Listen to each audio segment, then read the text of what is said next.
School का समय काफ़ी सुनहरा होता है। इस समय को कभी भुलाया नहीं जा सकता, लेकिन इसके साथ ही जब स्कूल में ही किसी से प्रेम हो जाए तो उसे पूरी ज़िंदगी भर नहीं भूला जा सकता।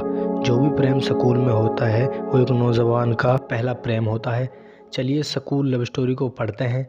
इस स्कूल के प्रेम कहानी को याद करने के बाद मेरे दिल में हलचल होने लगती है।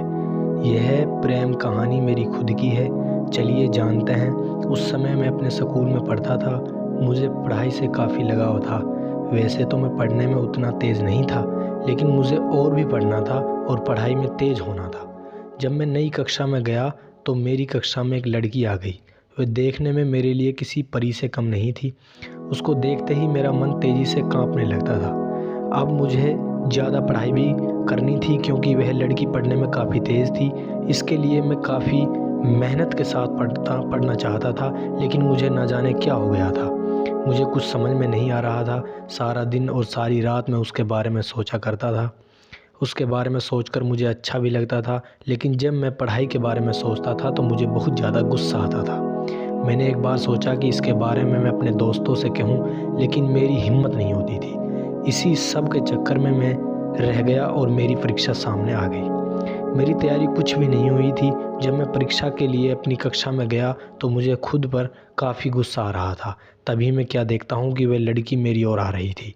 उसके चेहरे पर मुस्कान थी। वह काफ़ी खुश लग रही थी। वह देखकर कुछ देर के लिए अपनी शरीर को हिला भी नहीं पा रहा था। उसको मुस्कुराता देखकर मैंने भी मुस्कुरा दिया। तब वह मेरे पास आकर बैठ गई। और तुम तो अपनी कक्षा के टॉपर हो, सभी टीचर तुम्हारी तारीफ़ करते हैं। मैं बहुत दिन से तुमसे मिलना चाहती थी, लेकिन नहीं मिल पा रही थी। परीक्षा की तैयारी करना था। तुम तो परीक्षा के लिए तैयार ही होंगे। मैंने धीरे से कहा, हाँ, मैं परीक्षा के लिए तैयार हूँ। इस पर उस लड़की ने कहा, बहुत ही अच्छा। इसके बाद वह आगे अपनी सहेली के पास चली गई। मैं बस देखता रह गया। अब परीक्षा के लिए प्रश्न पत्र मिला। मुझे उस प्रश्न पत्र में कुछ भी समझ नहीं आ रहा था। बस मैं उस लड़की के बारे में सोच रहा था। इसी तरह से परीक्षा का आधा समय बीत गया। तभी मुझे एक आवाज़ सुनने को मिली। वह आवाज़ मेरे पीछे से आ रही थी। जब मैं पीछे देखा तो वह लड़की, अब मैं ज़मीन पर नहीं बल्कि आसमान की सैर कर रहा था। उसने बड़ी ही धीरे से मेरा नाम लेकर कहा, पेपर नहीं देना है क्या? अभी तक तुमने कुछ भी नहीं लिखा। इस पर मैं कुछ बोलने वाला ही था तो फिर से वह लड़की बोली, अगर पेपर में कोई सवाल नहीं समझ आ रहा है तो मुझ गवार की मदद ले सकते हो। इसके बाद मैंने अपने प्रश्न पत्र को हल करना शुरू कर दिया। मुझे कुछ सवाल समझ नहीं आ रहे थे तो मैंने उस लड़की से पूछ ही दिया। उसने बड़ी ही समझदारी के साथ उस सवालों का हल बताया, जिससे किसी दूसरे को शक भी ना हुआ।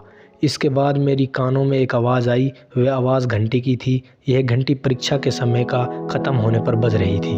हम दोनों ने अपने हल किए हुए पेपर को जमा किया और कक्षा से बाहर आ गए। हम दोनों काफ़ी बातें करने लगे। इसके साथ ही इस समय में हमें लंच भी करना था। हम दोनों ने पहली बार अपनी बाँट कर खाया। अब मैं सोच रहा था कि मैं अब सपना देख रहा हूँ या यह सब हकीकत है। इसलिए मैंने उस लड़की से कहा, तुम थोड़ा मुझे चुटकी काटो। इस पर उस लड़की ने कहा, क्यों?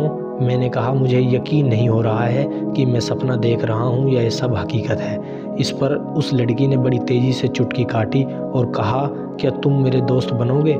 इस पर मैंने भी कह दिया, हाँ। अब हम दोस्त बन चुके थे। रोज़ हम काफ़ी बातें करते और काफ़ी समय एक साथ बिताते। हमारी परीक्षा भी ख़त्म हो गई और इस बार सबसे ज़्यादा परीक्षा में अंक मेरे ही थे। इस सब का कारण वो लड़की ही थी। तो दोस्तों, इस तरह से मेरी स्कूल की प्रेम कहानी शुरू हुई थी। मैंने जब तक स्कूल में पढ़ा उसके साथ ही रहा और कभी कोई टीचर भी हमें बुरा नहीं कहता था या यह नहीं कहते थे कि तुम दोनों साथ ना रहा करो। ये इसलिए क्योंकि हम पढ़ने में अच्छे थे और हम एक लिमिट के साथ ही बातें करते थे।